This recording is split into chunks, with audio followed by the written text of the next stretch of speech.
So welcome back to another part of this air conditioning series on a 2010 Maxima 3.5 liter V6. I believe that's all they came in.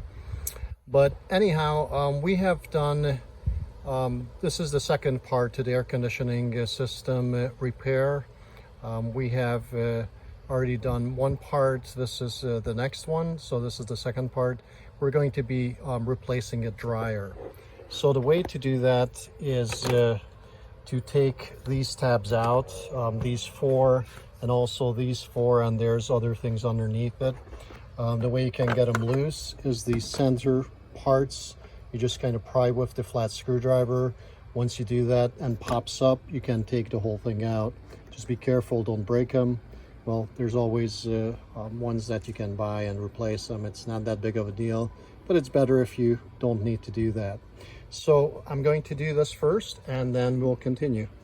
So I went ahead and removed these 8 clips, these 4 and these 4. Now we can lift this plastic piece off and we can set it aside, and we can work on next piece.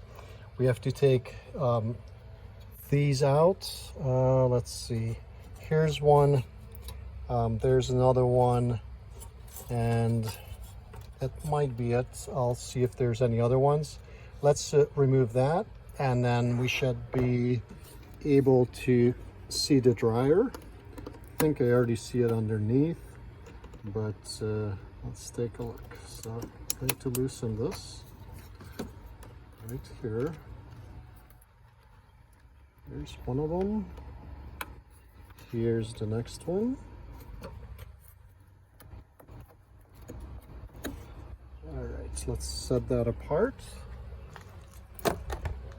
And then back here we have, we're able to take this out, this plastic piece, and the dryer is right underneath here as I point with the flat screwdriver.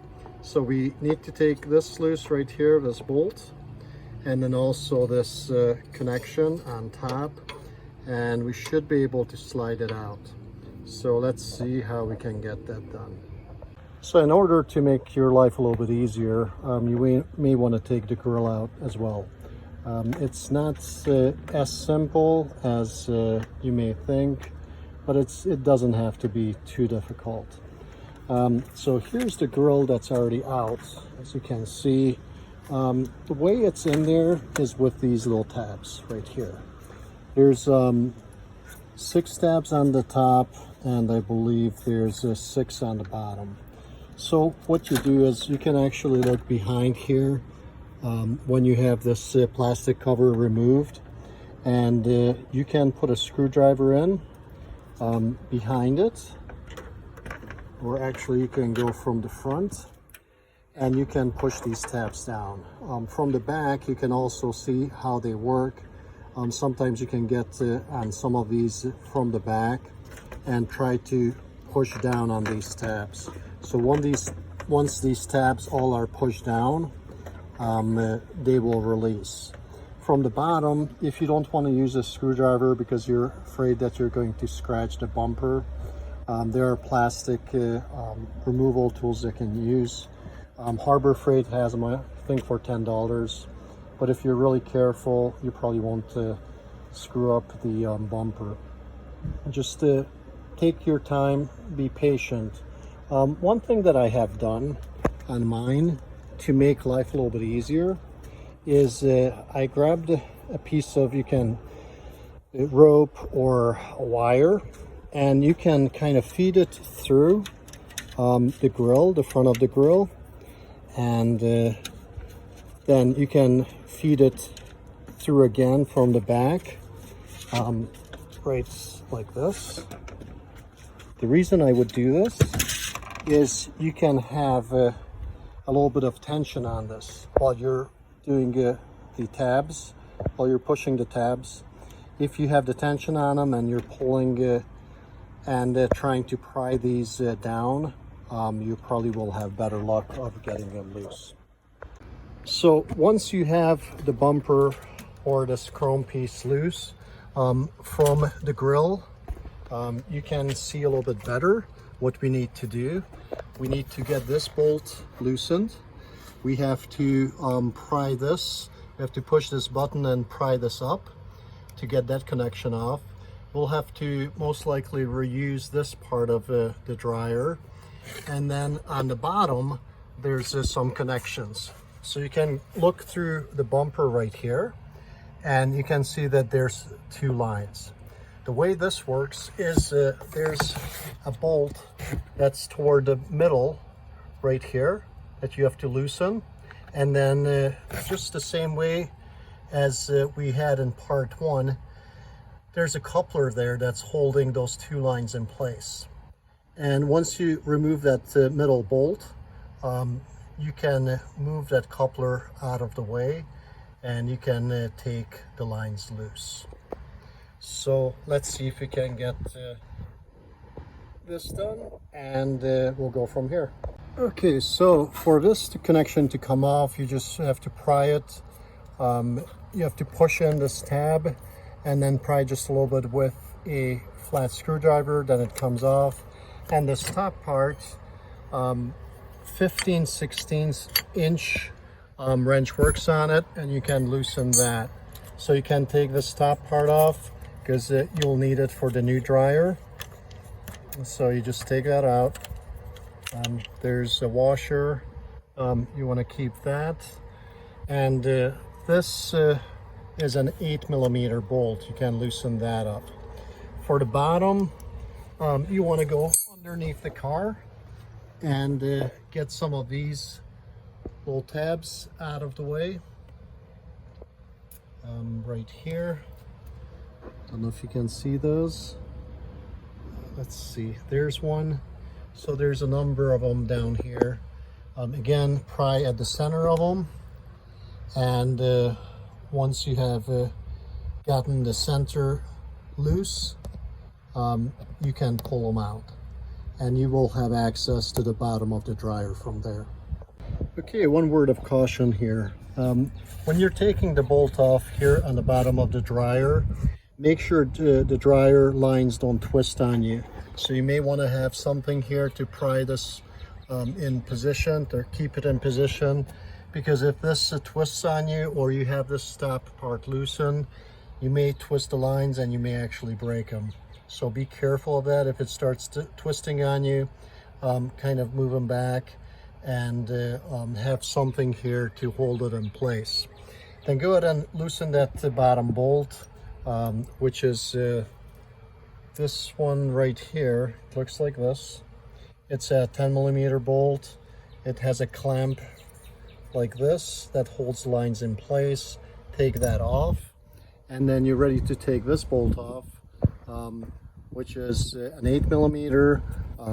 Grab the bracket, you can pull it off the dryer, and now you should be able to pry those two lines from the bottom and get the dryer out of the way.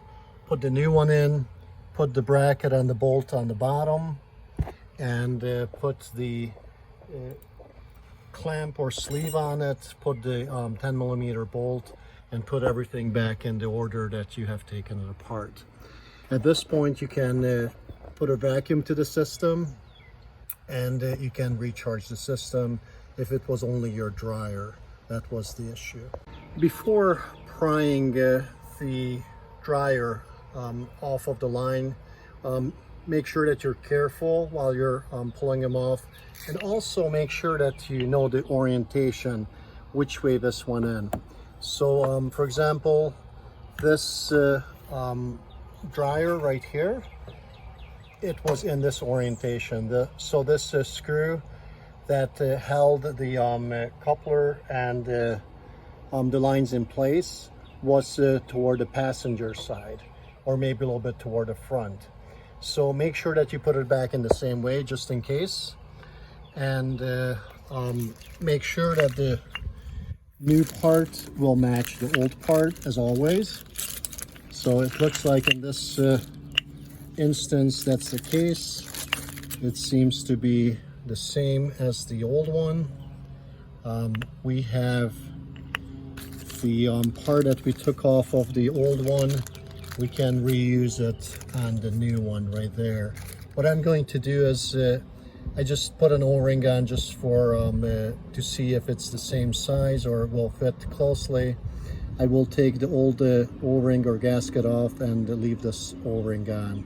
So it's a good idea to replace all these gaskets or O-rings before you assemble everything.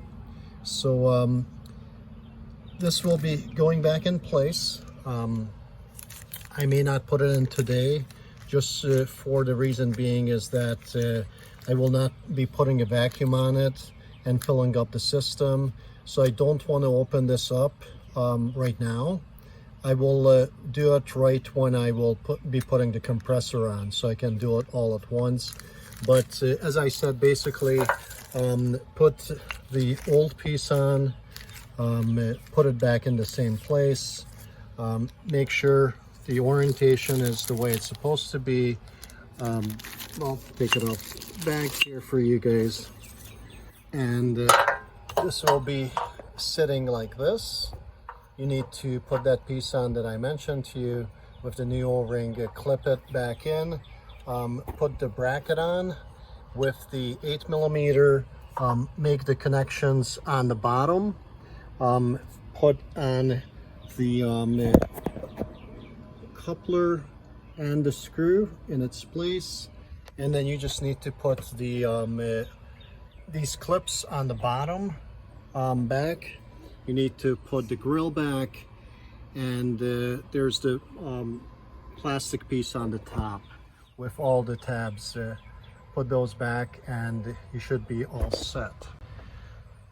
So at this point, as I mentioned, I'm not going to do that because I will continue with part 3 of this series, in which I'm going to be taking the old compressor out and putting the new compressor in, and probably part 4 where I'm going to be charging up the system and also connecting this. But for right now, you see how the dryer is exchanged in this 2010 Maxima. Should be the same for 2009 through 14. So if you have any questions or comments, go ahead and add them below.